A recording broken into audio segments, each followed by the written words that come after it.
আপনাকে স্বাগতম উইথহোস্টের আরেকটি ভিডিওতে। আজকের ভিডিওতে দেখাবো কিভাবে আপনারা আপনাদের ডোমেইনে এসএসএল ইনস্টল করতে পারেন। এসএসএল ইনস্টল করা না থাকলে আপনার সাইটটি এইরকম অথবা এরকম শো করতে পারে। সো এইটা কিভাবে সলভ করবেন সেটি দেখিয়ে দিব। এইটি সলভ করার জন্য আপনাকে প্রথমেই আপনার cPanel-এ লগ ইন করে নিতে হবে। cPanel লগ ইন করার জন্য আপনাকে দেওয়া অ্যাকাউন্ট ইনফরমেশন মেইল ব্যবহার করে আপনি আপনার cPanel লগ ইন করে নিতে পারেন, অথবা আমাদের ক্লায়েন্ট এরিয়া থেকেও ডিরেক্ট আপনি আপনার cPanel-এ লগ ইন করে নিতে পারেন। এটি করার জন্য আপনি মাই অ্যাকাউন্টে ক্লিক করবেন, অথবা লগ ইন না করা থাকলে লগ ইন করে নেবেন। তারপর এখানে সার্ভিসেস মেনুতে ক্লিক করবেন, এখান থেকে মাই সার্ভিসেসে ক্লিক করবেন। মাই সার্ভিসেসে ক্লিক করার পর আপনার যে অ্যাক্টিভ সার্ভিসটি আছে সেটির মধ্যে ক্লিক করবেন।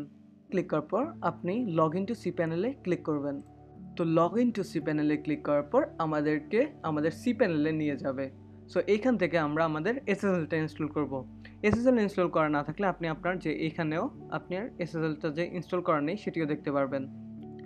আপনারা এসএসএল ইনস্টল করার জন্য একটু নিচে স্ক্রল করবেন।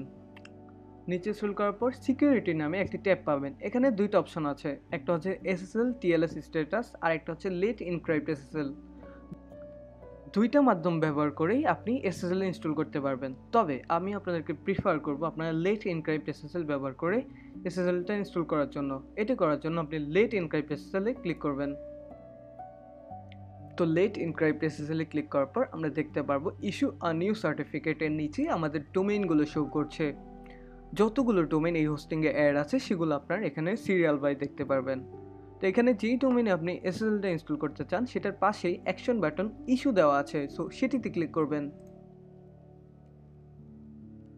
সেটিতে ক্লিক করার পর এরকম একটি নিউ ট্যাব বা নিউ লিঙ্কে আপনাদেরকে রিডাইরেক্ট করবে। সেখানে আপনি কোনো কিছু চেঞ্জ না করেই ইস্যুতে ক্লিক করবেন। ইস্যুতে ক্লিক করার পর আমরা একটু অপেক্ষা করব এসএসএলটা ইনস্টল হওয়ার জন্য। তো এসএসএল ইনস্টল হওয়ার পর আপনাদেরকে এরকম একটি মেসেজ শো করবে। এখানে আপনার ডোমেইন নেম এবং কোন আইপির আন্ডারে এসএসএলটা ইনস্টল হয়েছে সেটি শো করবে।